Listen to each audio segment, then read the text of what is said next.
Marianito, ¿cómo anda el estudio? Bien, bien, profe. ¿Estamos listos para el 18? Y estoy falta todavía, pero ahí estamos. Estamos quemando etapas, Mariano? Faltan 2 semanas. Sí, sí. Todavía no he visto ningún trabajo. Y en eso estamos. Sí, nada se los prohíbe.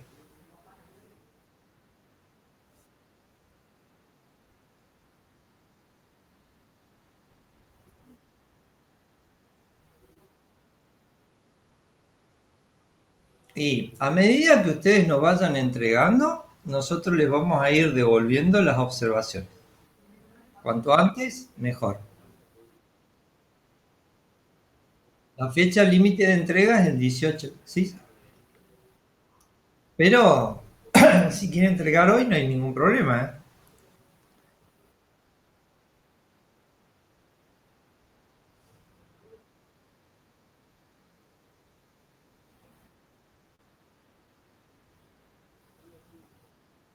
Eh, usualmente, usualmente una vez que ve que se terminó hay que dejarlo reposar 24 horas y si es posible que una persona que nada tenga que ver lo lea.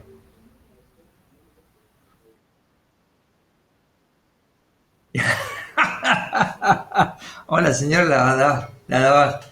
No, bueno, pero eso no es excusa, discúlpeme, señor de Simone, pero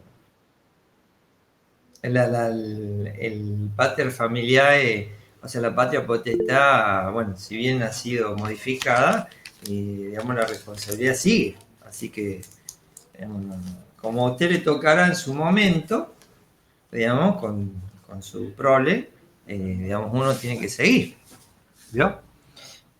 Pero bueno, pero puede hacérselo leer a otra persona o algo. Y a veces es conveniente porque de tanto que ve uno, después no ve los elefantes que le pasan al lado.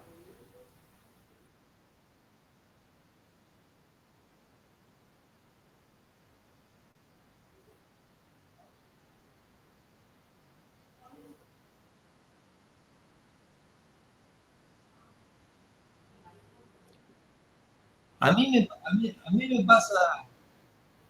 me pasa seguido, pero veo que ustedes no han encontrado ningún error en el material que le hemos dado.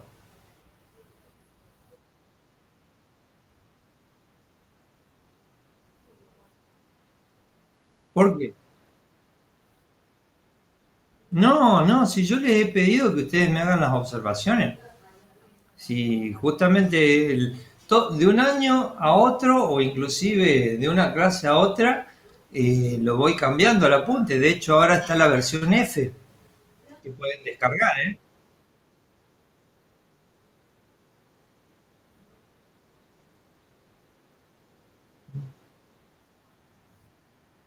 Claro.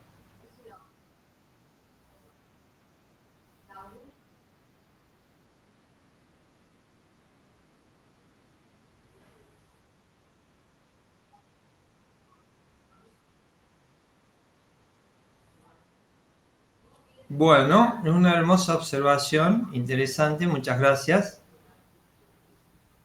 Claro, sí, sí, sí, sí. Sí, señorita Verón, es cierto, es cierto. A veces es un proceso natural de depuración, ¿eh? El que vamos haciendo.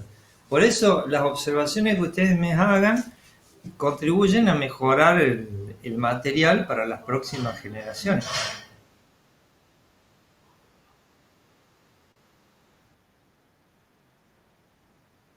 Y mire la Biblia, ¿cuántas ediciones tiene? Y todavía no termina, ¿eh? Hay discusiones todavía de fondo que todavía no se terminan de definir sobre eso. ¿Cómo anda, señor Herrera? Muy bien, por suerte. Acá estamos escuchando un poco. También pensaba en algunas correcciones que, vea, cuando leía el apunte, encontré algunos problemas de tipeo, un par de errores de tipeo que después le voy a marcar, profe, que los tengo anotados. Por favor, la página y la edición, ¿no? Ahí está Ah, bueno, la perfecto. edición F ahora. Perfecto, perfecto. Ah, la señorita Verón, pregunta sobre el trabajo. Adelante. Buenas tardes, profe. Sí, buenas tardes. ¿Me escucha? Sí, sí, sí.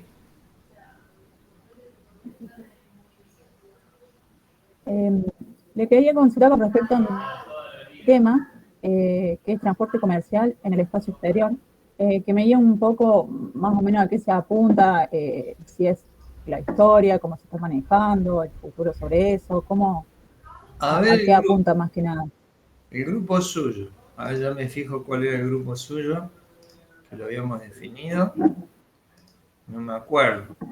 8, El grupo 8. el 8. El 8.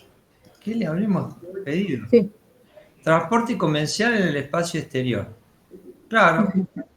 ¿cierto? ¿De dónde venimos? ¿En dónde estamos? Sí. ¿A dónde vamos? Ok, listo. O sea, pasado, presente y futuro.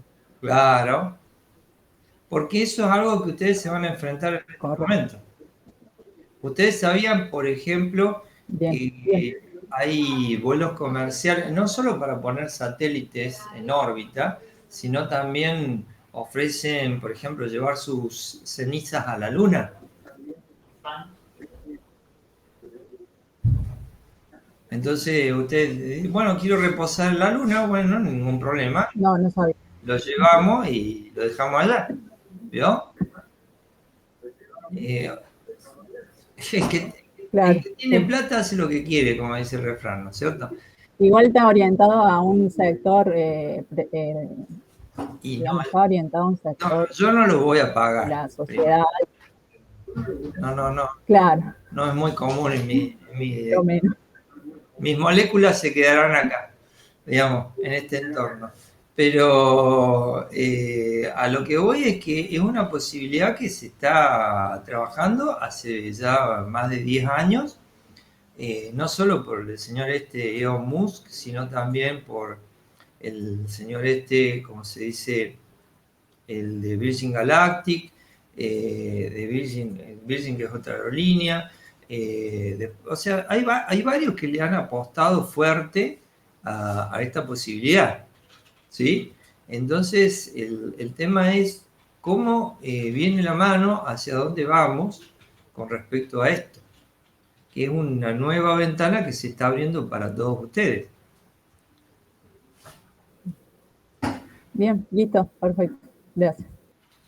Bueno, ¿alguna otra cosa? Inclusive, ¿Sí? profe, sí, perdón que me interrumpa. Inclusive también se está hablando de minería aeroespacial. La idea es cada vez está siendo un poco más, están buscándole la vuelta Sí, para poder empezar a minar los asteroides. exacto. Entrar, sacar lo que haya que tengan de valor y irse de vuelta y llevarlo a algún otro lado. Bueno, Con eso quieren extender así la línea de poder llegar a otros lugares sin tener que reabastecer de vuelta en otros bueno, puntos. eh, hay un, hay una serie de cuentos de ciencia ficción. No sé si ustedes son afectos a leer ese tipo de literatura. Y hay un cuento que a mí me impresionó muchísimo, que se llama El hombre que vendió la luna. Y a ver, le voy a decir. Bueno, hay varias historias que ustedes buscan por ahí, pero el autor es Robert Heinlein. Heinlein, así se llama. Robert Heinlein. Ahí se lo tradujo, se lo paso, porque si lo quieren buscar. Es un cuento muy, muy interesante. Está en una recopilación de cuentos. Richard Branson, sí, ese. Este. El hombre que vendió la luna de Robert Heinlein. Bueno, este Robert Heinlein, digamos, ustedes lo han conocido probablemente de una película que hicieron hace unos años atrás que se llama Invasión, donde los seres humanos tenían como una sociedad muy militar y estaban en lucha con una, digamos, especie que eran todos insectos. insectos inteligentes, con una colonia y todo lo demás. Bueno, está basado en un libro de él que se llama Tropas del Espacio. Entonces uno lo lee, es muy militarista el libro en cierta manera, pero el hombre no, el autor no era militarista y él escribió muchas cosas de ciencia ficción, algunas bastante interesantes, y este en particular me llamó mucho la atención porque es la historia de un empresario que ha logrado prácticamente todo lo que él quiere y de repente dice, bueno, dice, pero quiero tener, o sea, quiero lograr algo en la Luna. Entonces hace una reunión con todos los empresarios más grandes del mundo, que eran poquitos, sentados en la mesa, y bueno, le dice, vamos a hacer todo esto, y todos los otros lo miran como si estuviera loco, le dice, bueno, que les compro a ustedes el pedazo de luna que tienen. Ahí ya empieza a cambiar el color de la cosa. Y después todas las maniobras que él hace para lograr interesar a la opinión pública para poder viajar y colonizar la Luna. ¿Sí? Entonces es un cuento realmente muy, muy, muy interesante. Él lo escribió, creo que lo escribió en la década del 50 o principio del 60. Y yo les recomiendo que lo lean, porque les va a dar una visión diferente de lo que es la cosa. Señorita Verón, ¿lo va a leer? Sí, sí, por supuesto. Porque ustedes tienen la posibilidad de también, si consiguen el libro, lo pueden hacer en audio, entonces, o sea, lo pueden convertir en audio, entonces lo pueden escuchar mientras van haciendo alguna otra cosa. Realmente es muy interesante el cuento, ¿eh? Así que a veces hay muchas ideas que vienen de la ciencia ficción que derivan en cosas que nosotros podemos utilizar. De hecho, señorita Verón, le voy a dar una pequeña ayuda, si usted me permite. Sí, no hay problema.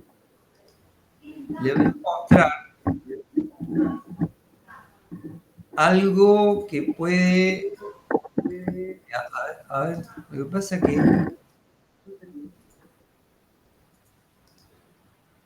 Bueno, este Google Meet para mostrar pantallas se está volviendo medio rebeldón. Anda lento, sí, es cierto. Sí, desde ayer que anda bastante lenteja y no entiendo muy bien qué es lo que le pasa. ¿Ustedes escucharon hablar del proyecto Babilonia? No, la verdad que no. ¿Alguien escuchó hablar del proyecto Babilonia? No. No, profe. El proyecto Babilonia se inicia a fines de la década de los 80 y lo inician en justamente Babilonia, era la capital que existía en un imperio, no era un imperio propiamente dicho, sino que era el reino de los babilónicos, o sea, lo que es el actual Irak. Entonces se desarrolló a fines de los 80 en Irak y lo hizo el gobierno de Saddam Hussein y era digamos, lo que se planteaba era la posibilidad de poner cargas en el espacio a través de un cañón, como Julio Verne lo había planteado originalmente. ¿Se acuerdan? En el libro de la Tierra a la Luna. Sí, a ese lo leí hace mucho. Bueno, entonces él planteaba la posibilidad de colocar, digamos, en ese momento eran personas, ¿no? Porque estábamos hablando del siglo XIX, personas en órbita a través de un cañón. Bueno, esa idea inspiró a varias personas y entre ellas a un canadiense, del cual ustedes van a ser futuros colegas, ¿cómo se llama? Bull, el doctor Bull, que era ingeniero aeronáutico, bueno, también se doctoró. Y él tenía la idea de utilizar cañones para poner cargas en el espacio de forma mucho más barata que mediante cohetes. ¿Sí? Bueno, el hombre se hizo especialista en el tema de la puesta en órbita de cargas espaciales, y resulta que, bueno, o sea, el ejército de los Estados Unidos le pagó toda una investigación muy interesante. ¿Cómo se llama? A ver, Enciclopedia Astronáutica. Enciclopedia Astronáutica. ¿Sí? Acá está. Y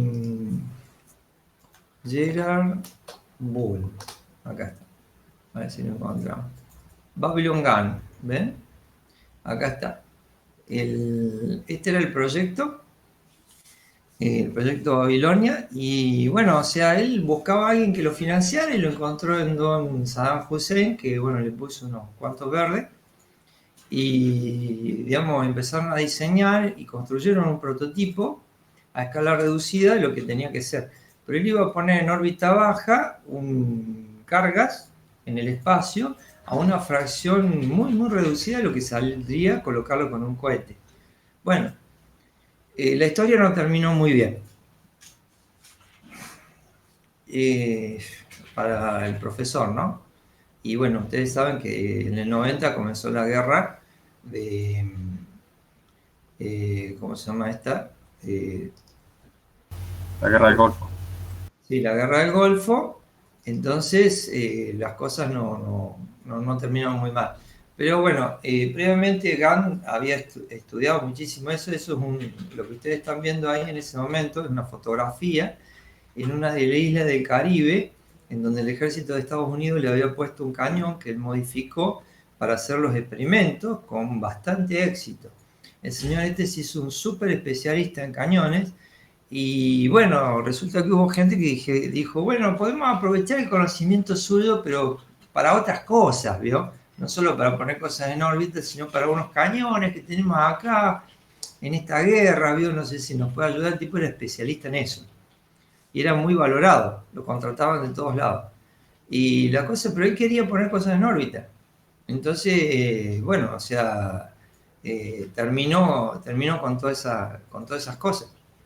Así que bueno, acá ustedes tienen, estos son algunos de los proyectos, los Martlet son algunos de los prototipos que él había desarrollado en la década del 70. Bueno, acá sería un poquito antes. ¿Ven? Gerard Bull era el papá de todas estas cosas. Acá creo que está la fotografía. Ese es don Gerard Bull. Y bueno, la posibilidad está. Hoy en día se hablan inclusive de proyectiles de este tipo para poner cosas en órbita, pero con cañones electromagnéticos, algunas cosas un poquito más esotéricas, ¿sí? Que todavía también se siguen investigando, ¿sí? Así que eso es transporte de cargas, digamos, puesto en el espacio, como para que ustedes también vean. Hay una película sobre lo que pasó con el proyecto Babilonia que se llama, acá, a ver, The Doomsday Gun, una película un poquito, bueno, lo llaman el puño de Dios, o sea, el cañón del juicio final, del día del juicio final, vendría a ser la película. Donde, bueno, muestran todo lo que fue el proyecto Babilonia y cómo terminó abruptamente. Los restos están en los museos hoy en día. Les dejo la curiosidad para que lo investiguen. El sitio web se llama Enciclopedia Astronáutica. Está todo en inglés, obviamente, y ahí pueden conseguir un poquito más de información. Así que, bueno, espero que les sirva, señorita. O alguno de los otros que estén curiosos sobre... Sí, profe, muchas gracias. sobre el particular. Bueno. Profe, otra consulta sobre el tema. A nosotros nos tocó la parte de lo que sería la estela de turbulencia dentro de los aeropuertos Sí, señor. y nosotros lo pensamos tratarlo en tres tópicos importantes. Ajá. Lo que sería cómo la aeronave afecta al aire en el aeropuerto, Ujú. las reglamentaciones que los aeropuertos tienen y todos los documentos oficiales que podamos encontrar. Sí, ¿Está bien centrado ese camino o a por usted le parece que no? supuesto, por supuesto. Y también algunos hechos que hayan sucedido en los cuales la estela haya influenciado, ¿no? Le voy a citar uno. En México, no me acuerdo si fue en la década del 90, Aircraft Accident, México, Turbulent, Estela, no me acuerdo muy bien cómo fue. En el 2008. En el 2008. Sí. Sí. Acá. Este fue en la Ciudad de México. ¿Vieron que ocurrió una tragedia anoche en México, no? En la Ciudad de México. No Sí, va a lo del servir de tren que se descarriló. lo de los trenes. Bueno, esto también ocurrió en la Ciudad de México. En el 4 de noviembre de 2008, digamos, un avión ejecutivo se estrella ingresando al aeropuerto. Aparentemente fue un problema de estela, de turbulencia de estela. Es interesante analizar el documento, o sea, ustedes pueden buscar el informe de investigación del accidente, de hecho va a estar en español, porque corresponde a la jurisdicción de México, y vean el efecto que tuvo la turbulencia de estela en esto que está acá. Eso, los documentos de los informes de... Acá está, ¿ven? Este es el archivo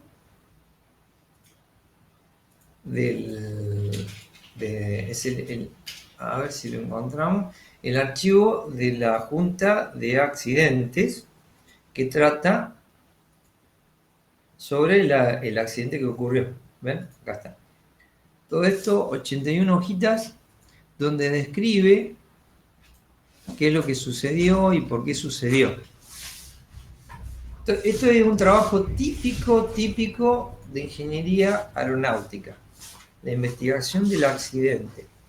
Y una cosa que yo sinceramente me siento muy orgulloso es que cuando ocurre un accidente con una aeronave, las autoridades en ese lugar están obligadas por convenios internacionales a investigarlo.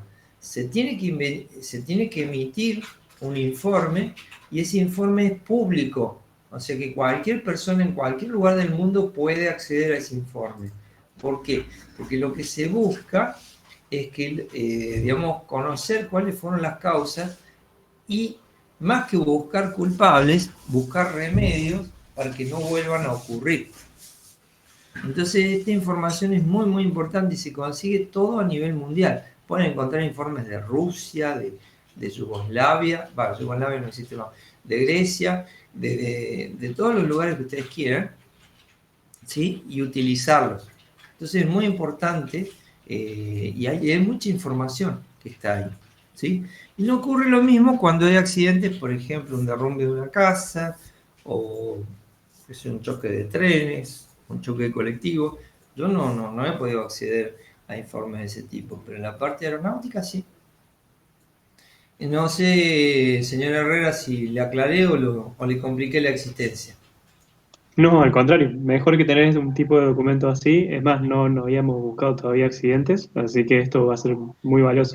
A través de los accidentes, usted, si se fija, va a encontrar en la parte bibliográfica, generalmente ellos van a recomendaciones, causas y todo lo demás. Al final hay muchos tipos, hay páginas web dedicadas al tema de accidentes, entonces uno en estos reports puede encontrar un poco más información y de ahí puede acceder a otras documentaciones que por ahí ustedes no las conocen. La búsqueda bibliográfica es fundamental de entender por qué suceden todas estas cosas. No hay una enciclopedia o un tomo básico grande que diga, bueno, la turbulencia estela para todos. No, o sea, hay que armar el rompecabezas. ¿Me explico? Bueno, Sí, se entiende. Gracias, profe. No sé si le gusta armar rompecabezas, pero forma parte de nuestra tarea. Bueno, arrancamos con la clase del día de hoy entonces porque ya tenemos 14 personas. Tendría que haber un poquito más, ¿no? ¿Hay algún problema, algún parcial, algún requerimiento que tengan en algún otro lado? Creo que mañana rinden algunos chicos electrotecnia o algo así. Me habían dicho. Está bien, está bien. Bueno, Regio. Entonces vamos a ver ya la unidad número 5, la vamos a empezar hoy y el ingeniero Cid la va a terminar el martes que viene. Después tienen el 18 la clase con la ingeniera Malano y el 25, que es feriado, así que va a haber una semanita, y el 1 de junio, acuérdense, es el parcial. Está claro eso, ¿no? Lo he publicado también acá, le puse en la parte de novedades, en la clase anterior, le puse acá, para que ustedes lo vean. Ahí está todo detallado, ¿sí? El tema de la fecha. Bueno, y no se queden atrás con la entrega de los trabajos, por favor. Bueno, vamos a lo que es la unidad número 5, 2 clases, gestión del aeropuerto. ¿Quién gestiona el aeropuerto? Y bueno, en Argentina la mayoría de los aeropuertos están privatizados. La empresa más grande de aeropuertos del planeta, por cantidad de aeropuertos. Aeropuertos Argentina 2000 es la empresa que maneja la mayor parte de los aeropuertos en Argentina. Y bueno, tiene su gente que trabaja sobre eso. Ahora bien, ¿cómo está relacionado eso con los requisitos técnicos aplicables que nosotros tenemos?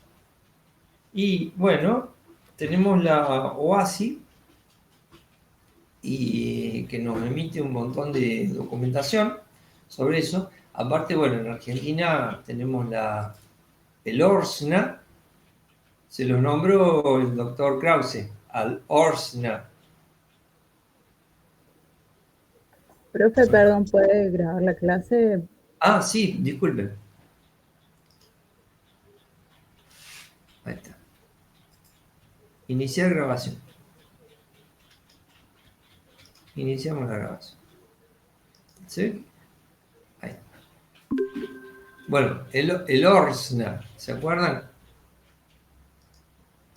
El ORSNA está acá, Organismo Regulador del Sistema Nacional de Aeropuertos, ¿sí? Bueno, acá tienen un montón de información sobre esto.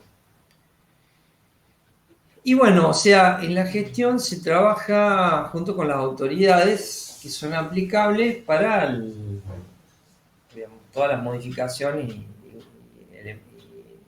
y acciones que hay que hacer en todo el aeropuerto. Amén de todo esto, la OASI nos establece toda una serie de documentos que son sumamente útiles para el tema de la gestión del aeropuerto. Tenemos el documento 9137, que no es uno, sino 9 partes. Está dividido en 9, no capítulos, sino partes. Son como pequeños libritos, cada uno de ellos. Y el 9137 es el manual de servicio de aeropuertos, donde se habla de todo un poco. ¿Sí? La cuarta parte no está editada del 9137. El primero habla sobre salvamento y extinción de incendios, es decir, el nivel, o sea, hay cosas que están especificadas en el anexo 14, en el volumen 1, y parte en el volumen 2, y bueno, en el 9137, parte 1, veremos cómo es el tema de salvamento y extinción de incendios. Todo específico sobre eso. Después tenemos la parte donde está el estado de la superficie de los pavimentos, cómo es el mantenimiento, en fin. Todo eso lo van a ver con el ingeniero Cid en la próxima clase. Después, el número 3, que ha cambiado varias veces de nombre, el último es gestión de riesgo por fauna silvestre.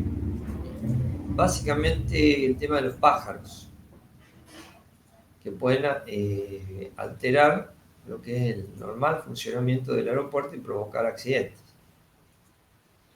Después, la 5, traslado en aeronaves inutilizadas. 6, limitación de obstáculos. Es decir, por ejemplo, el crecimiento que puede llegar a haber edilicio alrededor del aeropuerto que puede alterarlo. El 7, la planificación de emergencia. Como todo lugar grande, donde hay mucho movimiento de gente, tiene que tener un plan de emergencia. El incendio es una de las emergencias que se puede llegar a tener. Gente que llegue enferma es otra emergencia que también se puede llegar a tener. Un atentado terrorista puede ser otra emergencia. ¿Sí? Hay muchas emergencias. Entonces, el plan tiene que contemplarlo. Después veremos los servicios operacionales, funciones técnicas en un aeropuerto que se deben realizar para garantizar la seguridad y continuidad de las operaciones. Y por último, el método de mantenimiento de los aeropuertos. O sea, porque el mantenimiento, todo el mundo está de acuerdo con que hay que hacerlo. El problema es que no somos muy amigos del mantenimiento porque no se ve, consume recursos hasta que el día que pasa algo y ahí todos decimos, tendremos que haber hecho un correcto mantenimiento. Bueno, en particular voy a hacer también resaltar el tema de lo que son los ruidos. El ruido es un sonido que es desagradable, que puede y produce daños de todo tipo. Entonces ha tenido mucho estudio y tiene requisitos técnicos aplicables.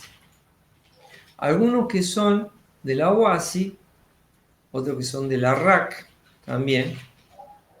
Y bueno, las que eran FAR ahora son CFR en Estados Unidos. En el título 14 de CFR también los trata. Entonces acá están citadas la parte de lo que es el tema del ruido. La OASI le dedica no al tema del ruido, pero a varias cosas, como es el anexo 16. Está dividido en varios volúmenes y el primer volumen es ruido de aeronaves. La RAC tenemos la parte 36 y la parte 91. Y luego en el CFR, que es en Estados Unidos, tenemos la parte 150 y la parte 161. Es interesante la 150 porque especifica cómo se tienen que hacer las mediciones de los ruidos.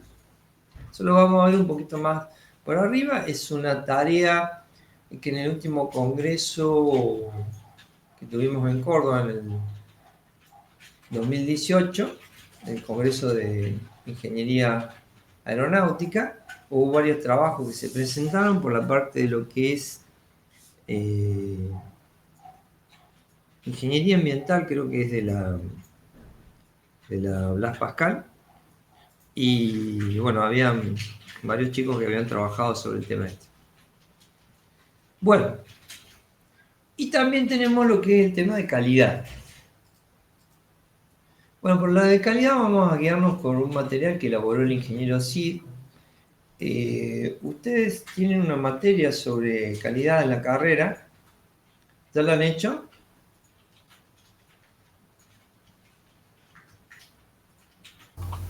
Yo no, por lo menos.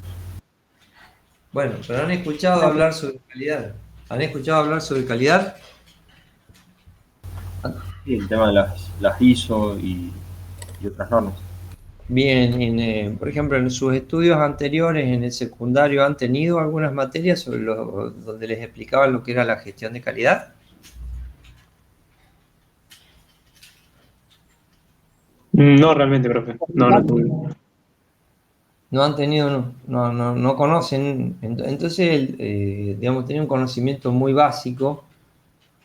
Conocen que existen unas normas llamadas ISO y nada más. ¿Alguien ha trabajado en la parte de calidad? ¿O trabaja en la parte de calidad? ¿En algún lado? No, profe. Bueno, Estaba pensando para las certificaciones y los manuales que se tienen que hacer, pero poco y nada, digamos, es lo que podría rescatar. bueno, en la década de los 90 hubo un auge muy, muy grande con la parte de calidad acá en la Argentina. Muchos compañeros míos que habían sido compañeros de estudio, ¿sí? Se dedicaron a esa área. Hoy en día sigue el tema, pero ya se ha derivado incorporando otras áreas como es la parte de gestión ambiental, ¿sí? Que está muy relacionado con la parte de calidad. Pero bueno, para darles en líneas generales cómo viene la cosa, es la gestión de calidad se puede aplicar a todo tipo de actividad, ¿sí? Obviamente acá lo vamos a enfocar en lo que es el servicio aeroportuario. Entonces uno habla de calidad y generalmente lo asocia con un producto, pero también puede ser con un servicio, que el servicio tenga una calidad. Bueno, hay algunas definiciones que uno puede llegar a tomar. Está explicado en estas cosas que están por acá. El principio básico que se considera para lo que es un sistema de gestión de calidad, se habla de calidad total cuando se involucra todos los aspectos de lo que es la empresa, o todo lo que hace la empresa. Entonces, interviene la organización tiene que tener una fase activa, no es que nombra a fulano o mengana, digamos, y ellos se van a ocupar de eso, no, todo el mundo tiene que estar, todas las personas tienen que estar involucradas. Tiene que estar correctamente enfocado según una estructura, se tiene que probar, se tiene que orientar al cliente, porque en definitiva es lo que buscamos, satisfacción del cliente. Y otra cosa es que nunca se alcanza el objetivo, sino que siempre se trata de mejorar un poquito más. Eso es lo que siempre les van a explicar con respecto a lo que es el tema de la calidad. Una mejora que es en forma continua. Bueno, la definición que generalmente se aplica es que no es un concepto abstracto, sino que es algo perfecto, que es tangible, es entendible. Y lo que se busca es esto, prever, satisfacer y exceder las expectativas de los clientes externos e internos a un costo óptimo. Porque en definitiva, uno dice, bueno, está tal producto o está tal servicio y es caro, pero sabemos que es confiable, sabemos que sus resultados son buenos, sabemos que si pasa alguna cosa no nos van a dejar de atender, sino que nos van a proveer con alternativas. Y bueno, entonces, en definitiva, eso es lo que prima muchas veces en las elecciones que uno hace. Hay productos que tal vez ustedes tengan en su casa que ustedes dicen, oh, bueno, este producto es para 2 o 3 días, después se rompe, y hay otros que por ahí son eternos. Es que uno es mejor que el otro y depende del uso que uno le quiera dar. Y depende también de la calidad que uno está exhibiendo respecto a eso. Entonces ustedes se van a encontrar como productos o inclusive también servicios que se dan, que por ahí uno queda sorprendido y bueno, a veces va a preferir eso antes que otro. Y lo mismo pasa con respecto a esto. Y en el aeropuerto también, porque ¿quién es nuestro cliente en el aeropuerto? ¿Quiénes son los clientes? ¿La gente que viene a tomar los aviones solamente?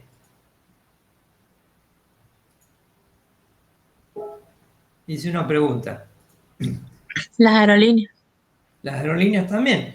Entonces, o sea, ustedes pueden ver de que una aerolínea también dice, bueno, me cobra tanto, pero yo veo que el aeropuerto se pasó tal cosa y ahí nomás me están atendiendo. Entonces, bueno, uno decide, digamos, como cliente, cuál es el servicio que quiere pagar o no.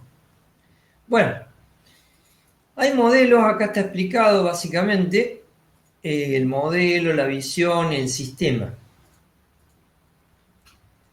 Y una de las cosas que es muy importante es la medición, o sea, los registros que uno tiene que hacer. Hay toda una escala tipo piramidal, donde está primero la visión general, después vienen los procedimientos, es decir, cómo se hace qué cosa, y por último la base de la pirámide lo constituyen los registros, es decir, todos los documentos que prueban que tal cosa se hizo. ¿Y por qué son tan importantes los registros? Y porque si hubo algún problema, digamos, a través de los registros se puede reconstruir toda la situación y de esa manera corregirla para evitar que vuelva a pasar. ¿Sí? Por eso es un sistema que se retroalimenta, o sea, constantemente se está buscando. Y también está lo que se llama el benchmarking, que es la comparación con otras empresas similares. Y también, bueno, el tema de las tendencias es la mejora de lo que se busca respecto a esto.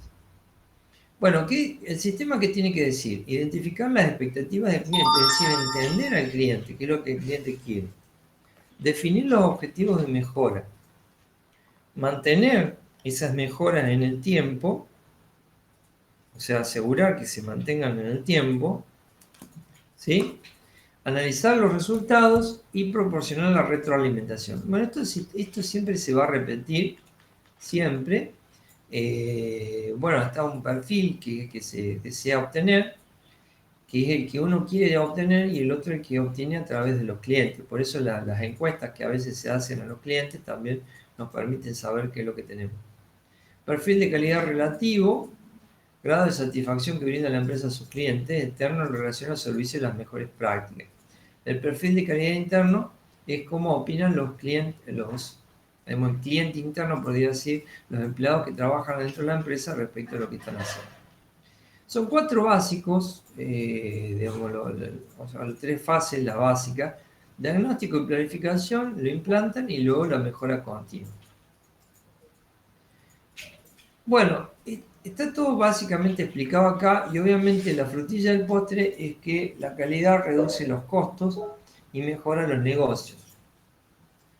Eso lo podemos ver en diversas áreas que uno puede ver de trabajo. Entonces es algo que se interesa muchísimo. Obviamente la calidad, ¿dónde empezó? En la parte militar, que tenían que garantizar que los productos y los procesos se pudieran hacer bien. Inclusive la parte logística también tiene su parte de calidad, que es bastante importante. Y luego se extendió a lo que es la parte civil. Y al final salieron normas internacionales, que son las ISO, en las cuales está la 9000, que no es una norma, sino una familia de normas.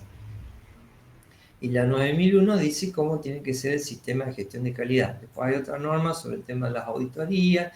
Y en sí hay toda una familia de normas respecto de eso. Pero la 9001 es la que dice cómo tiene que ser el sistema. Perdón. ¿Y por qué esto es importante? Porque los sistemas de gestión de calidad se certifican. Entonces, viene una empresa que es un ente independiente a la empresa, revisará, la palabra se llama auditar, el sistema de gestión de calidad, y bueno, sobre eso dictaminará si la empresa es certificable o no certificable, y bueno, durante un cierto tiempo le emite un certificado. Ahora bien, ¿quiénes son estos entes que vienen a auditar? Son entes que están acreditados. ¿Qué es acreditado? En cada país hay un organismo que habilita a estos entes para que puedan acreditar, o sea, certificar sistemas de gestión, en este caso de calidad o también de la parte ambiental.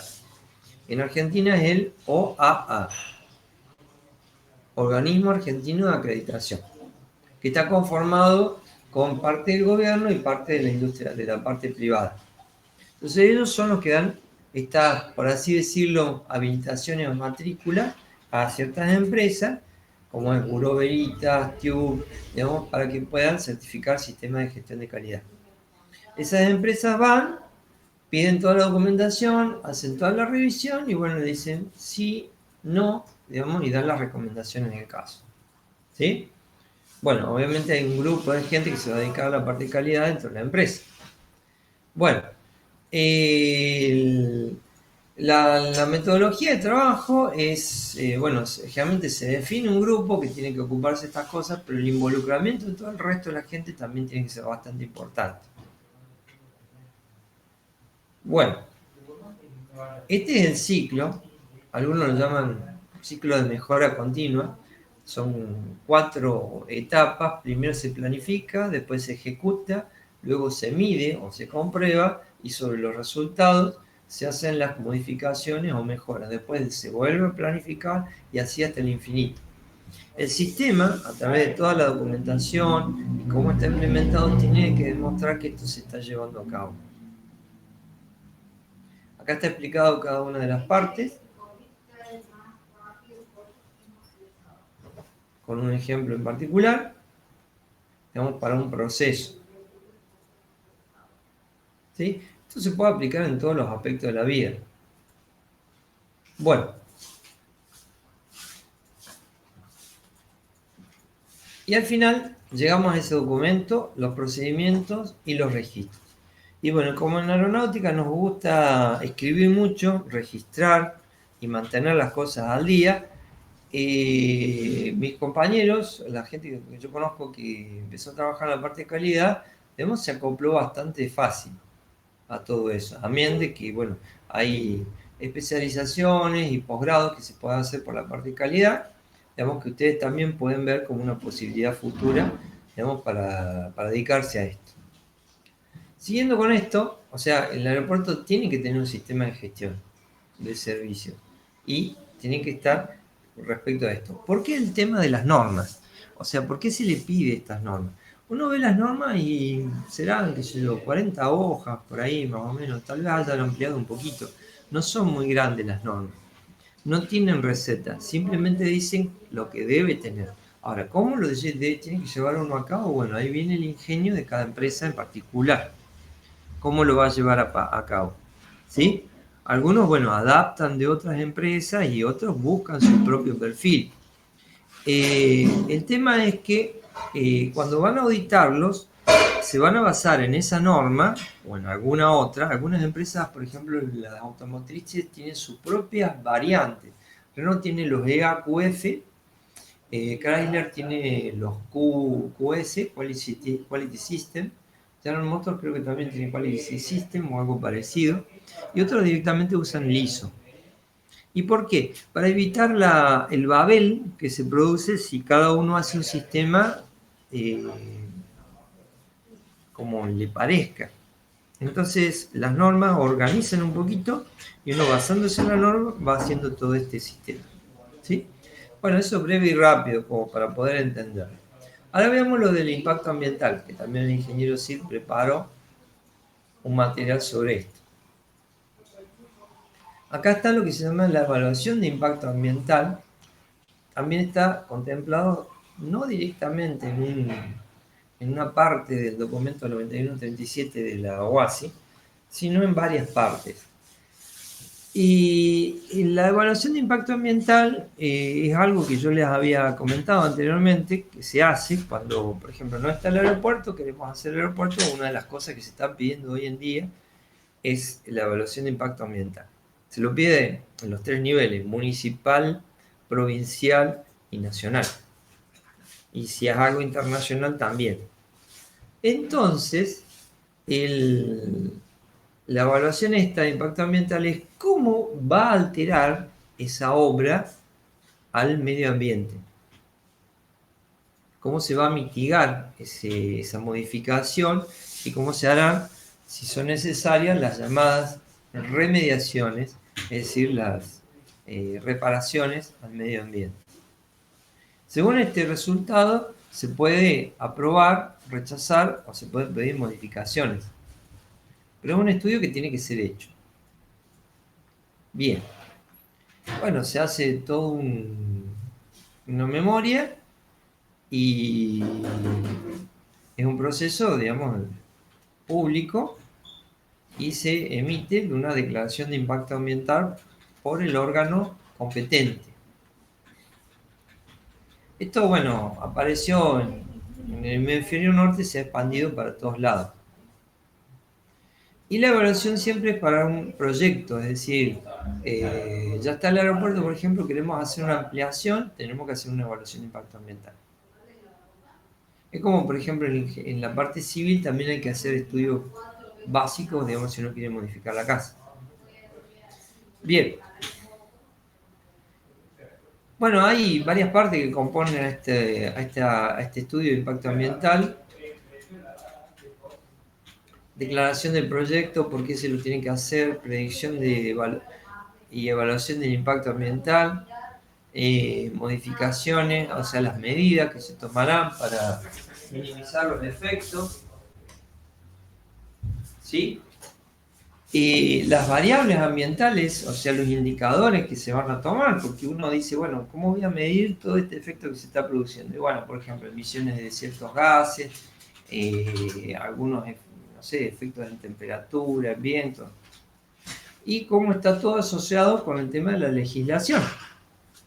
Porque, bueno, eso es lo que tenemos que cumplir, y también tenemos los tres niveles, las ordenanzas municipales, la legislación provincial y la legislación nacional, y si corresponde también la internacional.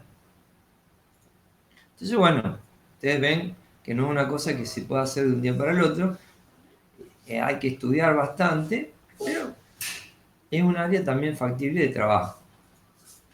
Bueno, todo eso se tiene que realizar. Acá hay un diagramita de flujo que explica cómo se van haciendo todas estas evaluaciones. Ahí, a medida que van evaluando, van a ir descubriendo puntos críticos. Habrá que ver, y eso puede llevar también a una modificación de lo que es el proyecto, a fines de adecuarlo a todos los requisitos.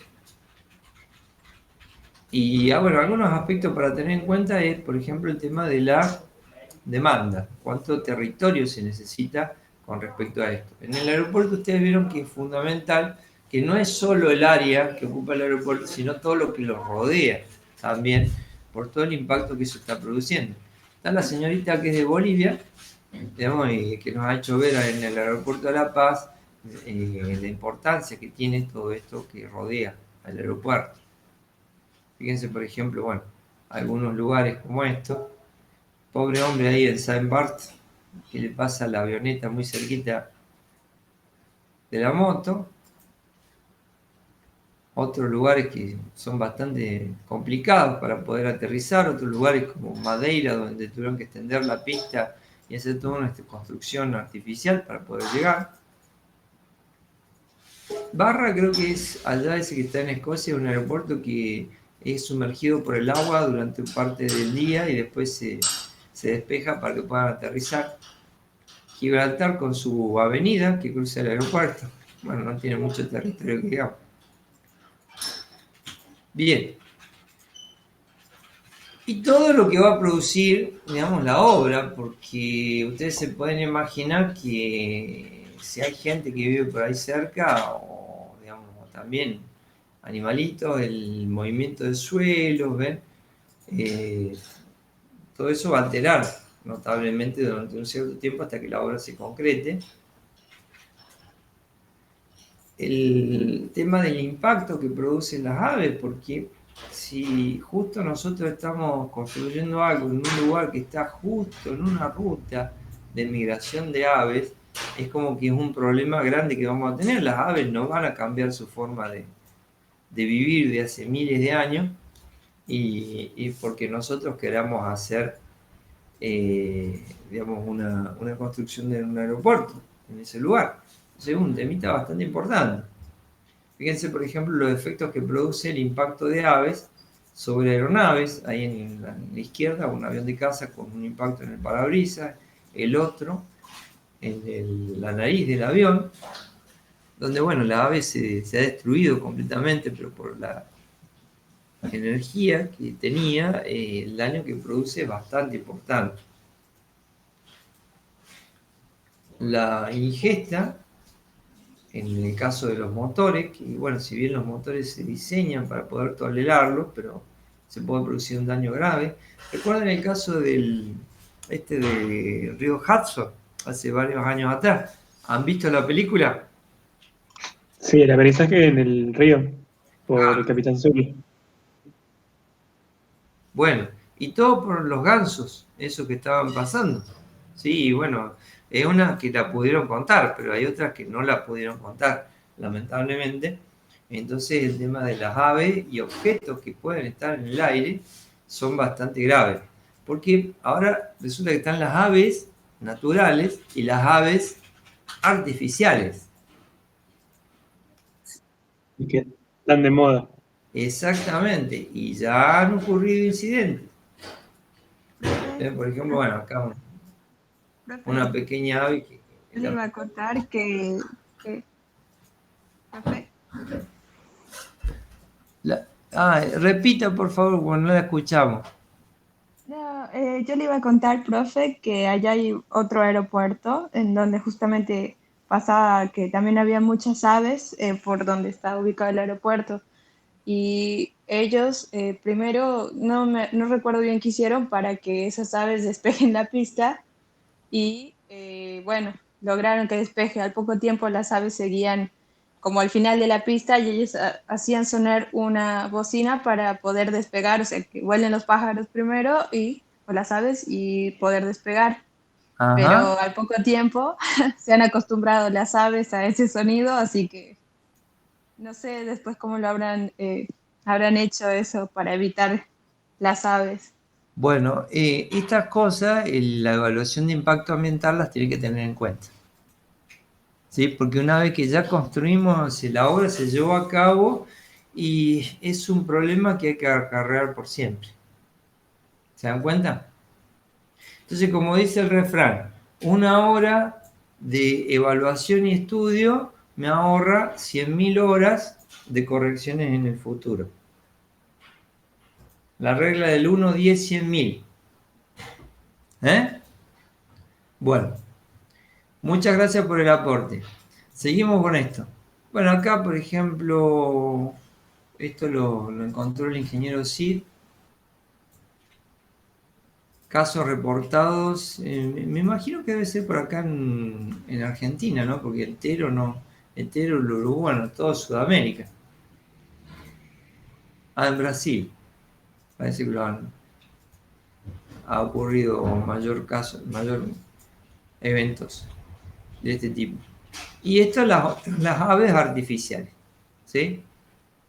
Donde con estos avioncitos radiocontrolados que pueden meterse donde no deben, entonces se pueden producir estos eventos que pueden llegar a ser catastróficos, ¿no? Porque, bueno, no sé si ustedes, por ejemplo, lo han vivido en un avión, pero por ejemplo, en un vehículo terrestre, en un auto, que impacte algo en el auto, en el parabrisas. A mí me pasó una vez y me rajó el parabrisas. Es bastante emocionante y a veces los resultados, o sea, el susto puede provocar una catástrofe, más allá que el impacto no haga un daño bastante importante. Bueno.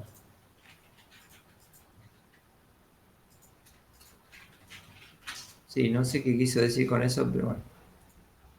Después el otro impacto ambiental es que dependiendo del tipo de aeropuerto, en este caso creo que es Dubái, ese que está ahí arriba, va a causar un efecto económico y social bastante importante, porque el aeropuerto trae todas estas cosas, las atrae.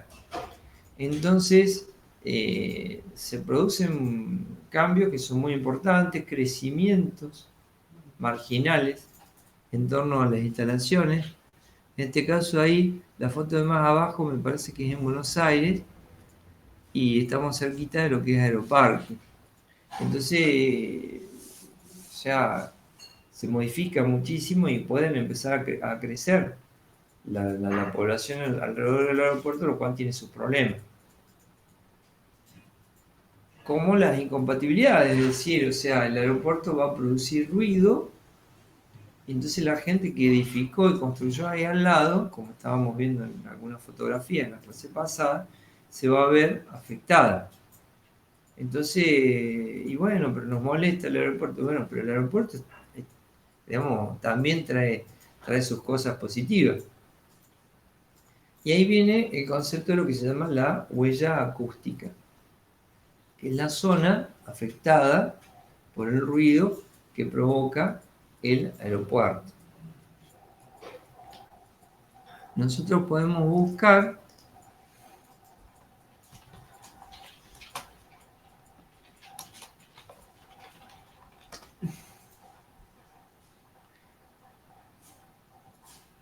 acá, hay muchas publicaciones que nos hablan sobre lo que es la huella acústica.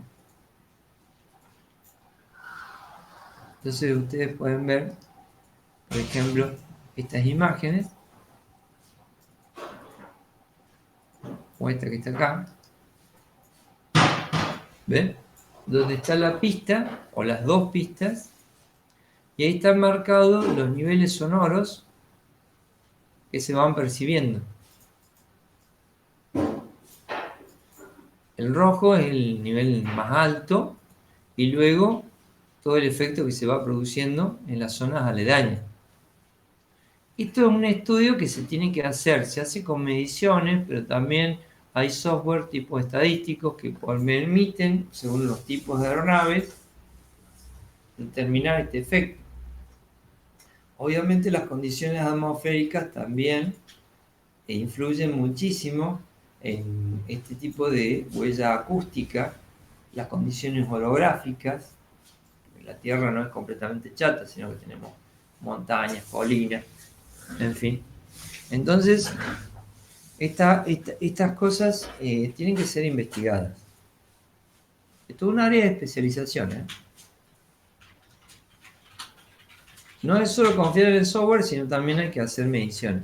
Y eso nos altera muchísimo el tema, por ejemplo, de las rutas de aproximación y de operación que puede llegar a tener el aeropuerto por los ruidos. Porque alteran bastante a las personas. Después también tenemos el tema de la calidad que se va a producir por las contaminaciones, porque bueno, o sea, los motores contaminan, cada vez menos, pero contaminan en sí. Y tenemos emisiones que están puestas en el aire. Acá ustedes pueden ver, por ejemplo,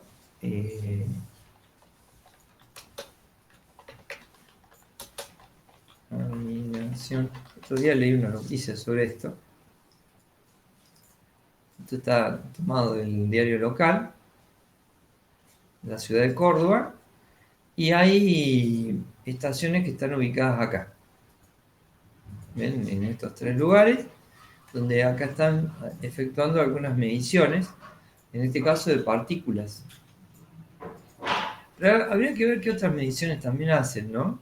Y bueno, ahí están los gráficos que muestran cómo van variando este tipo de mediciones, que es muy importante. Entonces, bueno,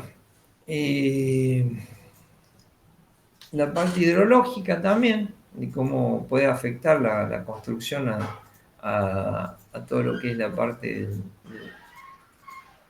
clima, bueno, recursos culturales, en fin. El ruido es una de las contaminaciones más importantes que vamos a tener en el aeropuerto.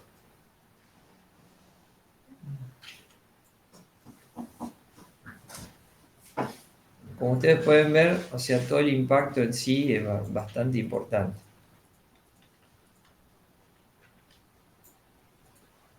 Bueno, entonces acá ustedes pueden ver, por ejemplo, en esta tablita,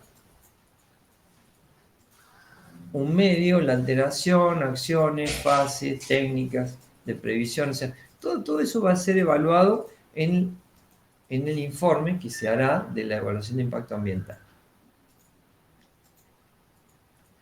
Volviendo al tema del ruido, que es uno de los contaminantes más modernos que tenemos, acá tenemos los valores que usualmente producen algunos tipos de aeronaves. Ustedes saben lo que es el decibel en la parte de sonido?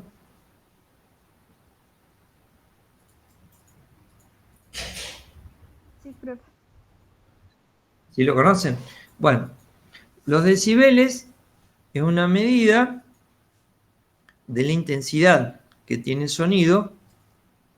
El bel es una medida, en general, o sea, donde se comparan una intensidad con respecto a otra intensidad. Eso se hace sobre una base de logaritmo. Y el decibel es 10 veces el bel, ¿sí? Porque el bel es muy chiquitito. Entonces, nosotros comparamos con respecto a lo que es un sonido básico y respecto a eso nos vamos viendo cuánto estamos en intensidad respecto del otro sonido. Como la suma es tipo, o sea, la comparación se hace con logaritmos, o sea, uno dice, bueno, 2 decibeles es el doble de 2 decibeles es el doble de un decibel. No, no es así, sino que hay que ver la base de logaritmo que se tiene. Como dato para que ustedes tengan, 85 decibeles, el nivel sonoro continuo equivalente, a ver si no me equivoco, acá nosotros tenemos el decreto 351/79, ¿sí? Este es el de seguridad e higiene. En seguridad e higiene nosotros tenemos acá varios anexos, no me acuerdo si era el anexo sí, el 5, que era el de acústica.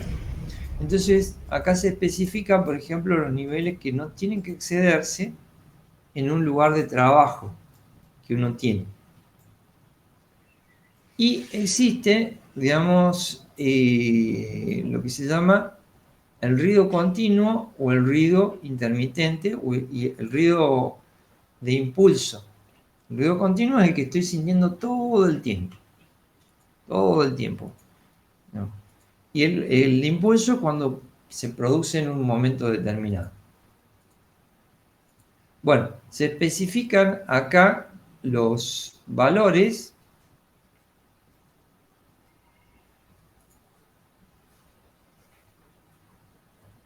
y especifican también cuáles son los límites operativos. Acá dice que alcancen, o sea, superior a los 80 decibeles en escala tipo A. Y los que van de 80 a 140 se consideran que son de impacto. Y después tenemos los ultrasonidos, que son los que tienen frecuencia mucho más elevada. Bueno, después venía el tema de las vibraciones. Y las especificaciones con respecto a lo que es el tema de la seguridad es 85 decibeles en nivel continuo no pueden llegar a ser superados, ¿sí? O sea, digamos, ya tenemos que usar protección para poder trabajar.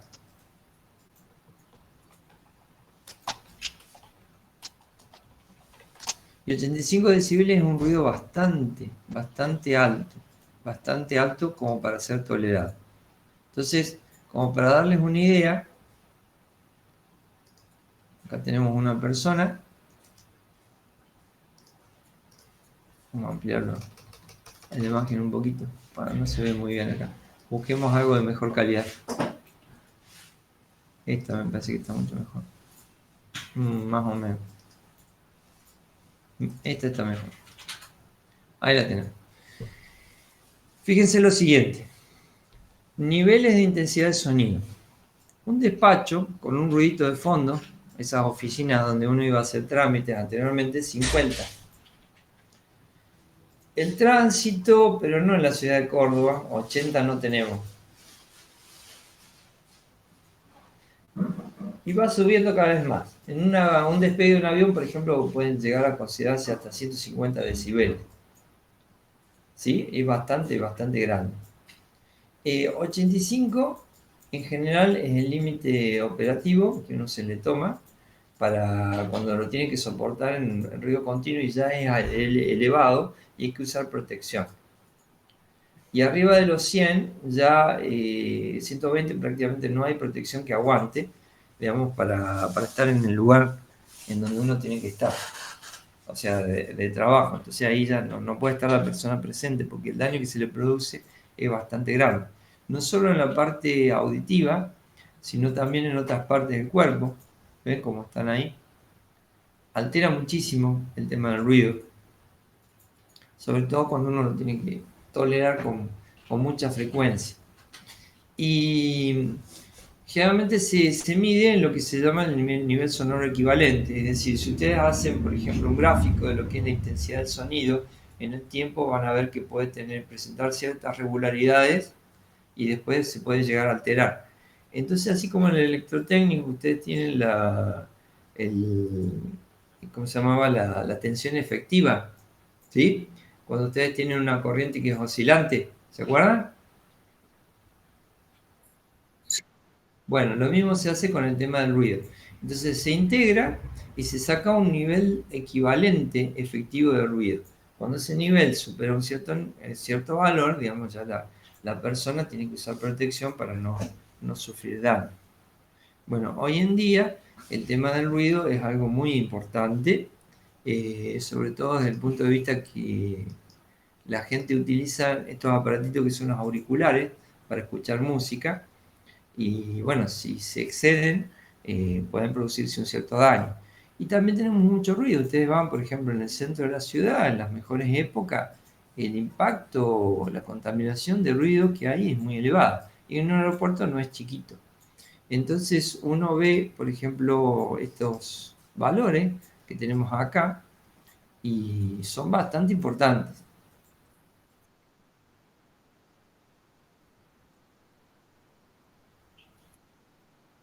Claro, porque son tecnologías un tanto antiguas.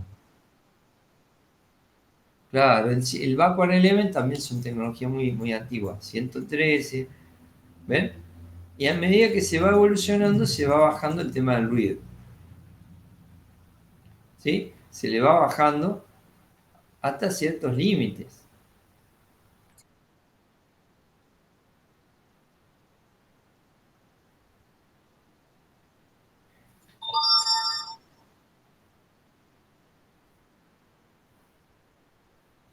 Claro. Fíjense, por ejemplo, el Airbus 380, inclusive en la parte más exigente, que es el despegue, no supera los 100 decibeles. O sea, hay que ver dónde han medido ese ruido, ¿no es cierto? Porque si uno se fija en esta parte que está acá,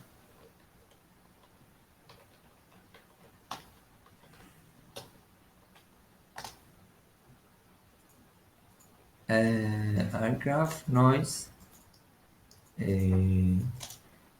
puede llegar a ver una imagen en donde uno diga, bueno, dependiendo de dónde estoy parado, es el ruido que yo voy a sentir de la aeronave. No es lo mismo al costado que al frente que en la parte de atrás. ¿Sí? Entonces, eso es algo como para tener en cuenta también cuando uno dice, bueno, este avión produce tanto. Bueno, genial. ¿Dónde lo midieron? ¿Cómo lo midieron? ¿Sí? Esa es la primera pregunta que me surge a mí, en estos casos particulares. Los RJ que son de Embraer también han bajado bastante. Sí, están todos por debajo de los 100 decibeles. Lo cual mejora bastante, pero igual, o sea, ustedes imagínense que todos estos pájaros despegando y aterrizando, si hay mucha intensidad, el ruido se nota.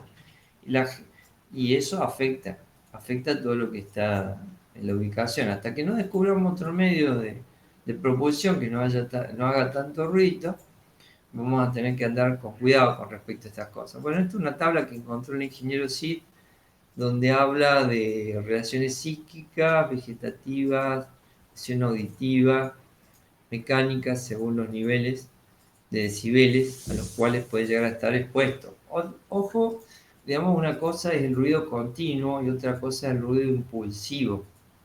Por ahí el ruido impulsivo puede llegar a ser un tanto elevado, pero si el lapso de tiempo fue muy cortito, el daño probablemente no sea muy grande.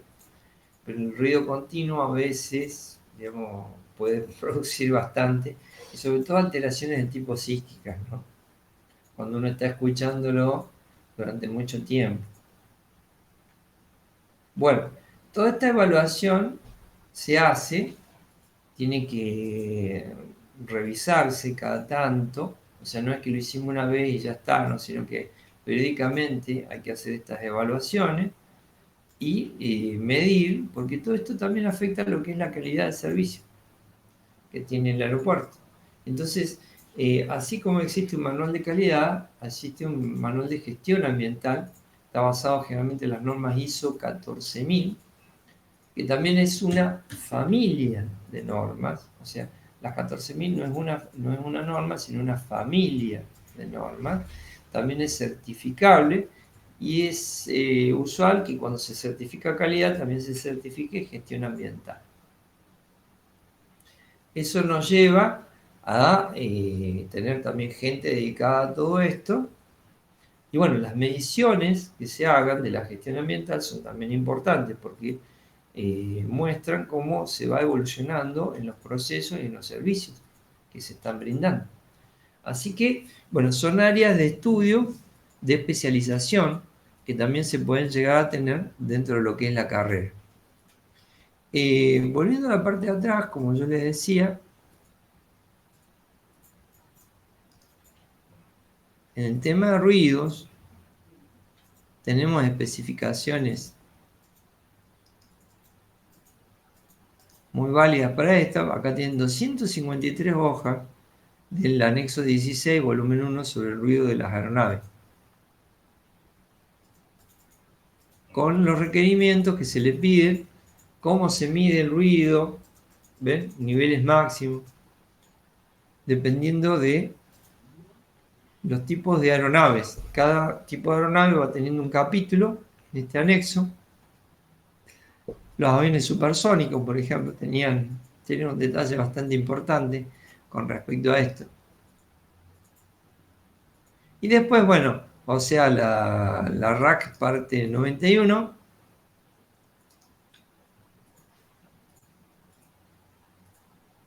Acá van a tener su parte en lo que es en Argentina respecto al tema de ruidos.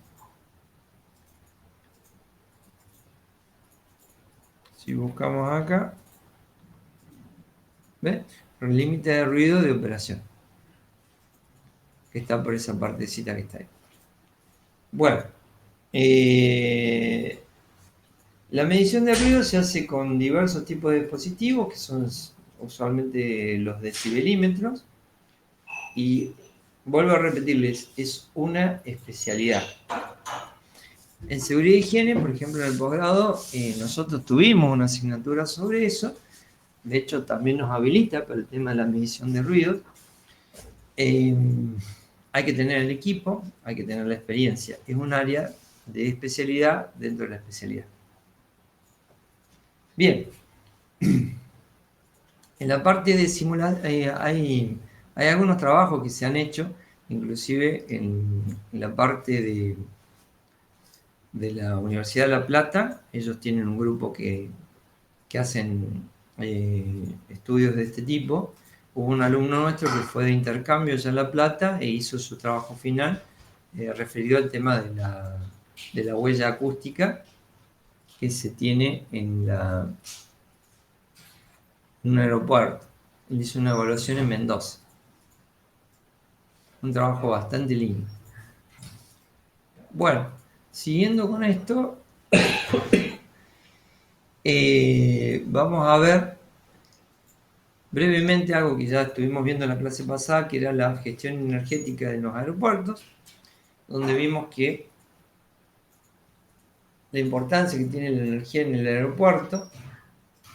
Pero bueno, acá el ingeniero sí preparó un detalle más acabado sobre eso, donde habla, digamos, la importancia que tiene el entorno para el juego energético, donde el aire, digamos, el movimiento de la masa de aire, agua y la vegetación.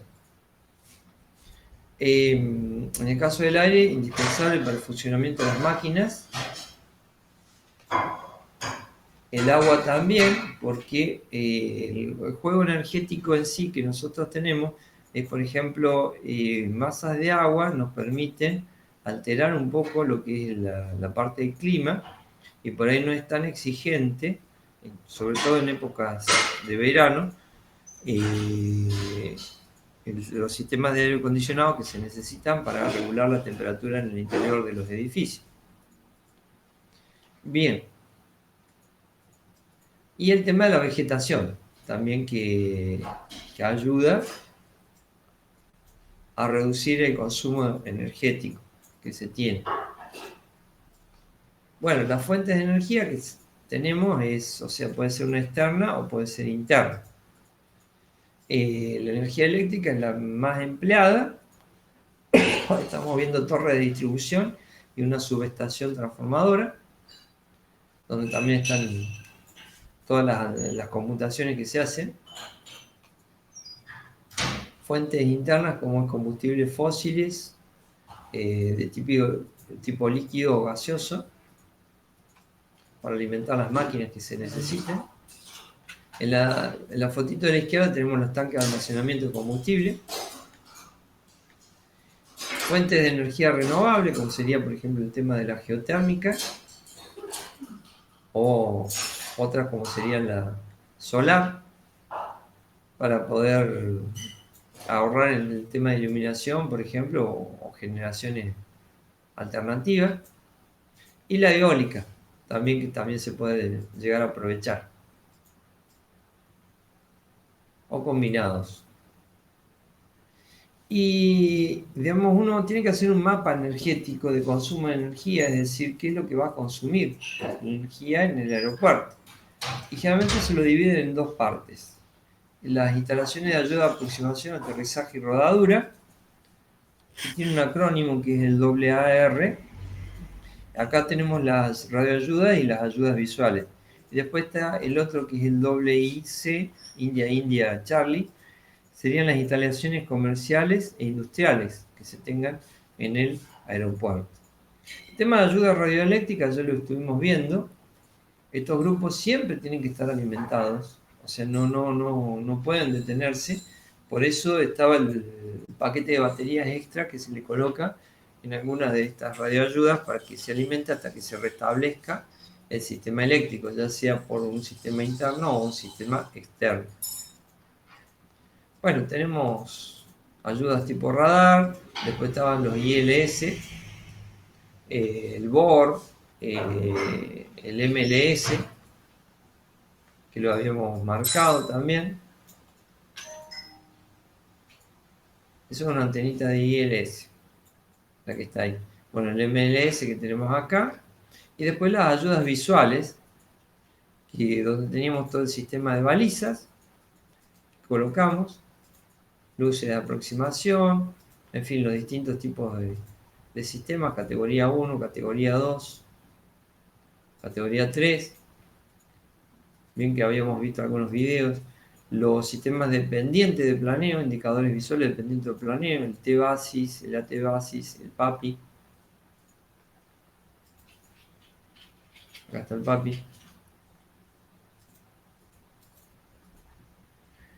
Las luces de pista, donde se marcaban las de borde de pista y luego las umbrales, extremos de pista, bueno, ejes de pista, zonas de contacto, en fin, el sistema de iluminación que nosotros habíamos visto anteriormente. Calle de rodadura, y todo esto se tiene que mantener siempre, porque no se puede cortar.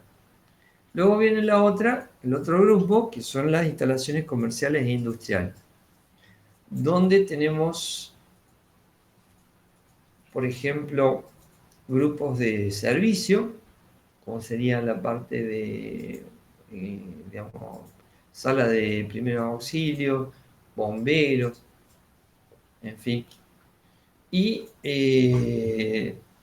la interrupción tiene que ser muy breve en estos casos particulares. Ven, por ejemplo, sistemas informáticos que nosotros estamos teniendo acá. Los servicios de luces de emergencia. Bueno, todas las luces de emergencia tienen su sistema autónomo. Es decir, se corta la energía y empiezan a operar. Primer auxilio lo vamos a mantener también. Puede ser, por ejemplo, lo que es playa de estacionamiento y, bueno, estos otros servicios, las mangas, que también pueden llegar a operar. La iluminación principal del edificio se puede usar también con luces tipo de emergencia, como para marcar las medidas de salida. Y algunos de los otros que no son tan primarios para ser mantenidos. Bueno, ¿de dónde venimos? Y trasladamos la energía desde la fuente generadora, que llega generalmente por media tensión, y se puede prever, digamos, alternativas de alimentación. O sea, ya sea que la subestación que va entrando al aeropuerto nos provea dos fuentes alternativas de alimentación externa. Acá podemos ver el tema de las torres de traslado de energía, en este caso trifásica, fusibles aéreos y estación transformadora en la parte de arriba. La subestación es algo mucho más grande, en donde tenemos transformadores de mayor potencia y donde tenemos cuadros de maniobras que nos permiten derivar la energía de un lugar a otro. Fuentes secundarias que tenemos son los generadores que les había nombrado la otra vez, que realmente son todos de base ya sea de nafta o gasoil, o inclusive se puede usar gas. Grupos electrógenos que nos van a proveer la energía para mantenernos durante un cierto tiempo, algunos que son inclusive portátiles, para poder llevar la energía a ciertas áreas que están comprometidas y no han tenido, digamos, necesitan abastecimiento. Bueno, todo este estudio también es otro área de especialización, como ustedes pueden ver, y es una inversión bastante importante, no solo en la compra, sino también en el mantenimiento de los equipos, porque estos equipos no pueden estar parados mucho tiempo, hay que encenderlos y usarlos cada cierto tiempo, para garantizar de que en el momento en que se necesiten puedan entrar en servicio sin mayores inconvenientes. Bueno, vamos a hacer un pequeño recreo de unos 10 minutos. Son las y 28, así que a las menos 48, que serían 20 minutos más o menos, unos 15 minutos, digamos. O sea, estaríamos en 38, 43. A la menos cuarto, volvemos y seguimos con el tema de la clase. ¿Algún comentario, alguna pregunta para hacer en lo que hemos dado hasta ahora? Yo quería aclarar, ingeniero, porque si no lo entendí mal, dijo que el decibel era 10 veces más grande que el bel. No. No. Sí, o sea, ¿No es al revés? no, Claro. el bel más grande.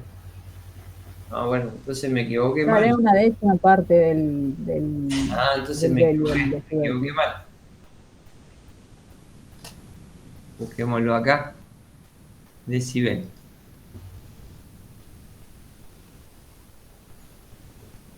Sí. Bueno. Está bien, me equivoqué. Muchas gracias por la observación, señor Ladavaz. Ok. Y le quería hacer una consulta, digamos, pero ya Sí. digamos, porque se habla tanto digamos, de lo que es manipulación de software para, digamos, mejorar por ahí las interpretaciones y demás. ¿Hasta qué punto, digamos, uno puede confiar, digamos,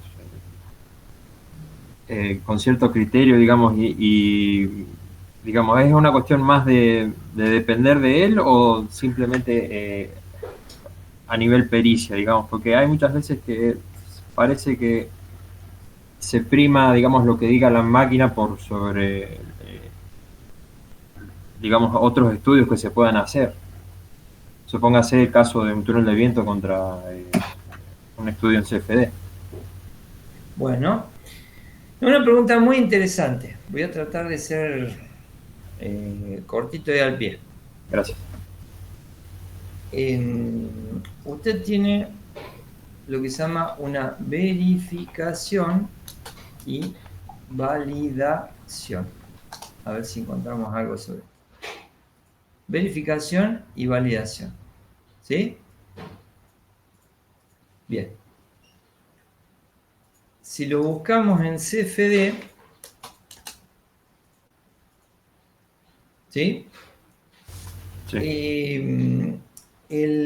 La verificación es cuando la simulación que usted ha hecho, por ejemplo, en un CFD, se corresponde con un resultado obtenido por un método que es ampliamente conocido y comprobado. Ejemplo. ¿Se acuerdan de los perfiles Yukovsky? Sí. Bien. El perfil Yukovsky se obtiene a través de una transformación de variable compleja. Una transformación conforme. ¿Sí? De variable compleja. El resultado que nosotros obtenemos es la forma del perfil, la distribución de presiones del perfil, y de ahí podemos sacar los coeficientes aerodinámicos usuales que tiene todo un perfil. ¿Sí? Pero hemos empleado un método analítico, que es el de la variable compleja. Ahora, si yo realizo una panelización, es decir, a esa geometría la simulo con fuentes, pozos y vórtices, estoy haciendo un CFD, ¿correcto? Sí. Bien, entonces la verificación es el resultado de mi CFD comparado con el resultado hecho con el método analítico. Entonces yo veo que mi discretización, mi modelización, se aproxima o no al resultado analítico. Eso es la verificación. Y después viene la validación. La validación es la comparación con un resultado experimental. Entonces usted tiene resultados experimentales que son muy, pero muy conocidos, muy estudiados. Usted, su software lo va a validar con respecto a ese resultado experimental. ¿Sí? Entonces hay que conocer esos dos aspectos, verificación y validación. ¿Está claro hasta ahora? Sí, queda claro. Bien. Verificar no es validar, ¿eh? Lo que les No. acabo de explicar. Sí, Bien. sí. Y ahora viene el problema. ¿Ok? Verifiqué y validé mi software. Pero el caso que yo voy a ejecutar o el que voy a simular no es similar o igual al caso que yo validé. Y entonces, ¿el resultado que me dé el software va a ser el correcto?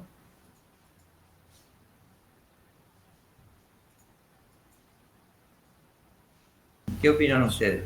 Supongo que sí, porque, digamos, si ya he usado otros puntos, digamos, u otras instancias para verificar que funcionan en la medida que yo estoy tratando de evaluarlo, estará bien. Bueno, en algunas áreas, como es por ejemplo estructuras dentro del rango elástico, anda bastante bien. Pero en mecánica de los fluidos, el movimiento de los fluidos no es tan sencillo a veces. Entonces, si usted tuvo un caso testigo, por ejemplo un cilindro, usted toma un cilindro o una esfera, ¿sí? Y ve cómo es la distribución de presiones alrededor de la esfera, eso es algo que ha sido ampliamente estudiado, digamos, y el software en una de esas lo reproduce correctamente. Pero si usted se va a otra forma que es un poco diferente, entonces lo que va a tener que buscar es algunos resultados experimentales lo más aproximados a la forma, digamos, que usted quiere evaluar y ver los problemas que usted tiene para acercarse con su software a ese caso, ¿sí? Y de esa manera eso le va a dar más confianza de que ha validado su software para ese caso particular. En mecánica de los fluidos, sobre todo, digamos, hay muchos parámetros que hay que tocar en la simulación. Algunos hay que ajustarlos, digamos, para lograr que el comportamiento se ajuste al resultado experimental. No es una caja negra. Lleva bastante tiempo, lleva bastante esfuerzo y lleva también experiencia. ¿Sí? No es una caja negra el software. Siempre tienen que tratar de validar lo que usted está haciendo con un caso testigo, lo más próximo a lo que usted quiere simular. Perfecto. Muchas En el gracias. caso, por ejemplo, de la medición de huella acústica, o sea, la estimación de huella acústica, usted tiene software que le van a estimar todo eso. Pero usted, digamos, es conveniente que después se vaya a hacer una medición de campo en donde se vea, digamos, cuán próximos resultan los valores medidos experimentalmente con los estimados. Porque, ¿qué va a pasar? O sea, usted hizo toda una estimación con una simulación considerando tales condiciones atmosféricas. Y justo ese día que usted va a medir, las condiciones cambiaron. O algo pasó. Entonces, pero bueno, dentro de cierto rango su medición va a coincidir con el resultado experimental. Perdón, con el resultado que usted ha calculado. ¿Sí? Y ahí entra lo que se llama, ¿qué cosa? Que lo conocemos muchísimo. El factor Brutalidad. ¿de qué? Eh, de brutalidad se le dice vulgarmente. No, no es brutalidad, señor Ladada. Factor de seguridad. Seguridad, sí. ¿Cierto? Bien. ¿Alguien me puede decir qué expresa el factor de seguridad? Todos los presentes, ¿qué expresa el factor de seguridad?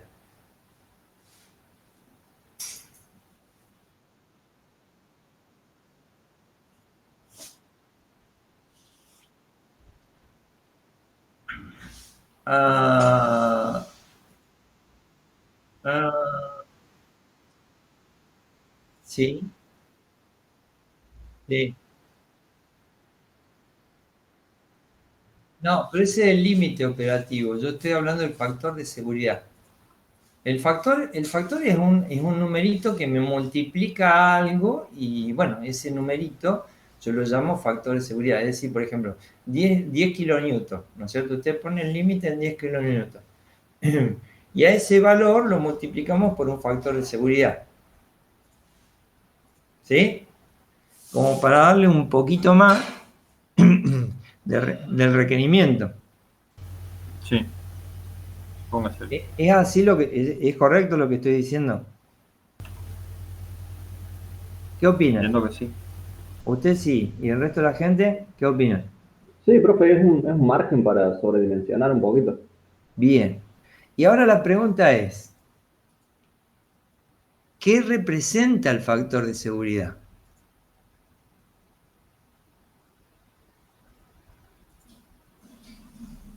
¿Y la respuesta? ¿Cuál es la respuesta?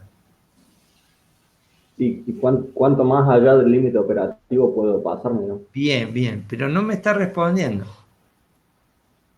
¿Cuál es la filosofía que hay atrás del factor de seguridad?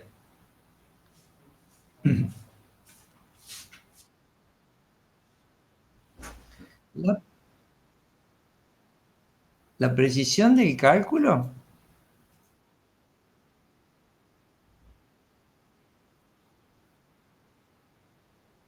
Bien, eso me está gustando más. Usted sabe que a mí la definición del factor de seguridad me la dio un profesor hace varios años atrás, me quedó grabada. El factor de seguridad es proporcional al grado de desconocimiento que nosotros tenemos del fenómeno.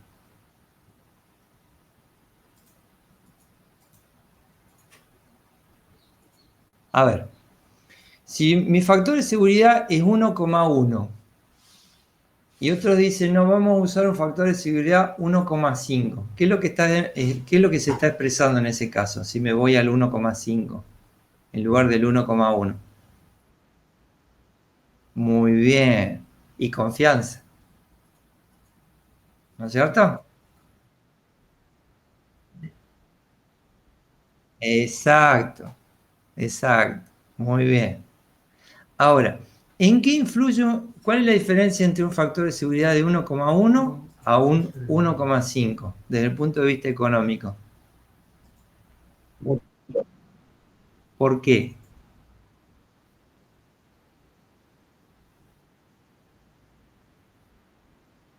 Perdón, perdón, estamos en ingeniería aeronáutica acá, ¿no?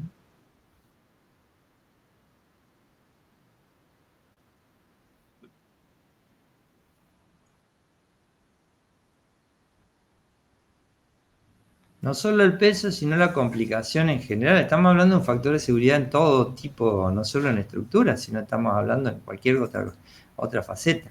¿Sí? Entonces, bueno, ahí viene, digamos, que ustedes lo ven en todas las partes de la carrera, los factores de seguridad que se toman en cuenta.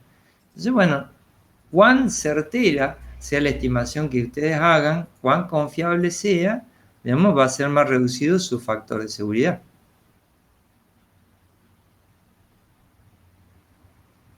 Las simulaciones nos proveen cosas, digamos, muy útiles, ¿sí? No, o sea, es decir, yo puedo simular qué pasaría si, ¿me entienden? Que también se hacían anteriormente, o sea, cuando se hace un modelo a escala, se mete en el túnel de viento, o sea, o inclusive experimentos a escala real, ¿sí? Entonces, digamos, antes de ir ya al definitivo, primero hago todas esas pruebas para asegurarme que todo funcione como queremos que sea, ¿sí? Con las simulaciones, en ese sentido, digamos, nos ahorran bastante trabajo, pero, digamos, hay que tener en cuenta la palabra simulación. La simulación no es la realidad, es una simulación. Y en una simulación nosotros tomamos muchas hipótesis, hacemos muchas simplificaciones, digamos que algunas que las conocemos, que son por este lado, y otras que, bueno, suponemos que es así, y después hay que validar el resultado. Por eso la experiencia final con un prototipo es la que nos va a dar seguridad de que el producto final al que llegamos es el 100% confiable, o lo más confiable posible. Y ahí reducimos los factores de seguridad, ¿no es cierto? Pero bueno, si uno quiere estar del lado confiable, adelante con el factor de seguridad. Pero cuando uno corre el valorcito en una décima o en una centésima del factor de seguridad, está gastando mucho, está invirtiendo mucho dinero. Lo mismo que las tolerancias. Cuando ustedes diseñan una pieza y fijan una tolerancia, están fijando el costo también que tiene la pieza. No es lo mismo una tolerancia chiquitita que una tolerancia un poquito más grande. Un artículo que encontré en la década del 60 de un congreso que se había hecho acá en Argentina, un señor analizaba el efecto de las tolerancias en los costos de producción de piezas. Muy interesante, realmente.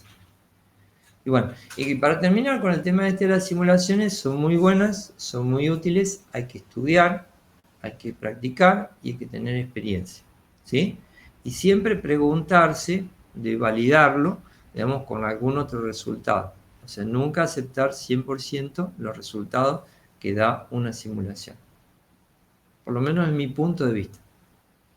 Bueno, se nos fue el tiempo del recreo, definitivo. Déjenme tomar un poquito de agua y ya seguimos en unos minutos, por favor.